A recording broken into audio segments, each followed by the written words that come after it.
Greetings, everyone. I'm your guide through the world of English tenses today. To navigate the complexity of the English language, understanding tenses is absolutely vital. They are the foundation that allows us to share our stories, express our feelings, and communicate our ideas. Without tenses, our sentences would be flat and lifeless, like a boat without a sail. So, what's on our agenda for today? We're going to embark on a journey through all of the English tenses, exploring their unique structures and functions. We'll dissect each one, from present simple to future continuous, and everything in between. I'll also provide examples, making sure you grasp the positive, negative, and even the interrogative forms of each tense. Understanding the tenses can be a bit of a challenge, but don't worry. I'm here to guide you every step of the way. So without further ado, let's dive into our first tense. First up, we have the present simple tense.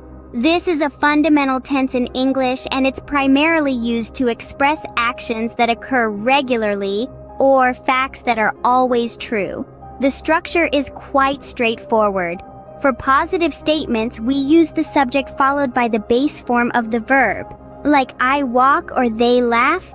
But what about the negative form? Well, we simply add do not or does not before the verb. For instance, we do not run or she does not sing, and let's not forget the interrogative form where we start the sentence with do or does, followed by the subject and the verb.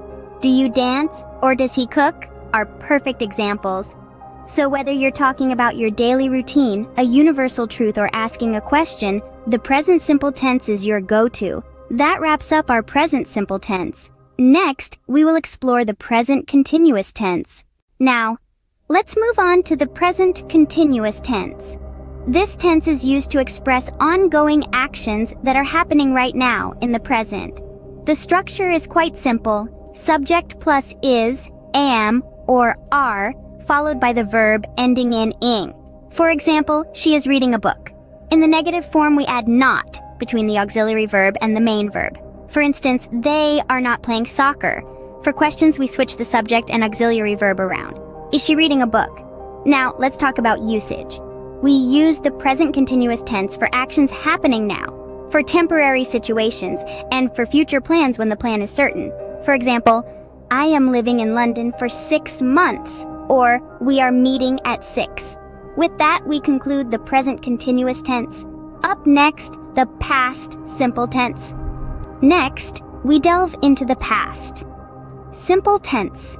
The past simple is all about things that happened and ended in the past.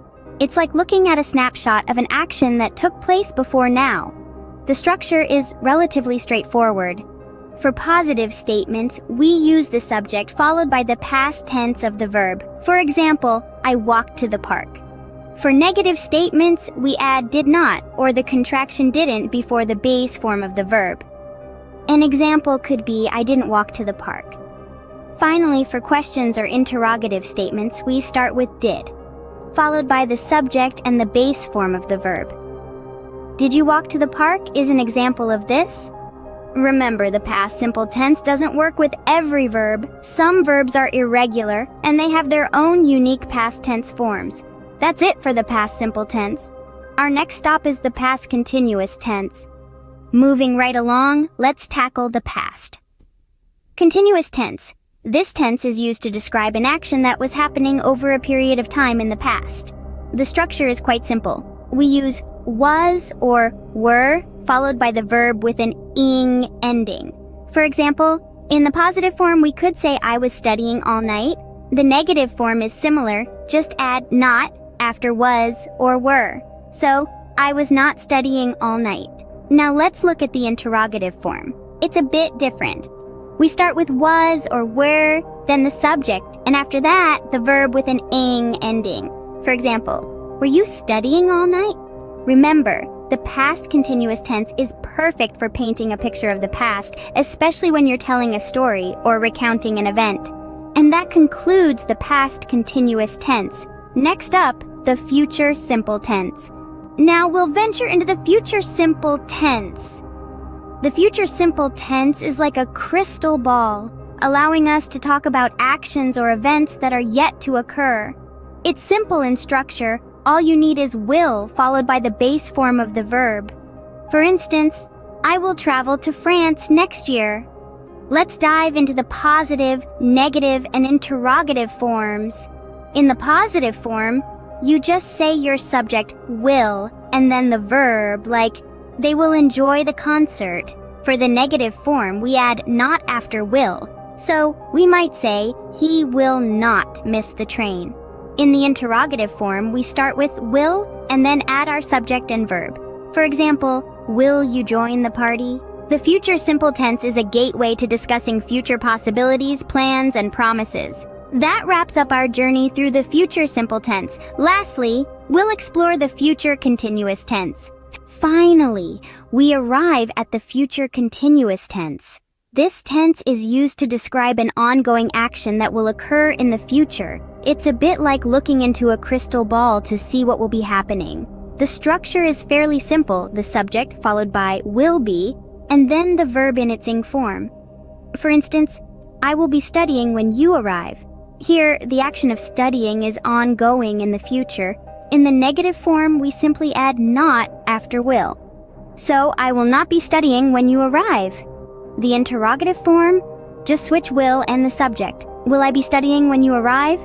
Remember, the future continuous tense is for actions that will be in progress at a certain time in the future. It's like a snapshot of a future moment. That concludes our tour of the future continuous tense. We've now covered all English tenses. Let's take a quick trip down memory lane, shall we? We kicked off our journey with the present simple tense, the go-to tense for habits, facts, and general truths. Remember the structure? Subject, verb, and object. Nothing too complicated there, right? But then we dove into the world of the present continuous.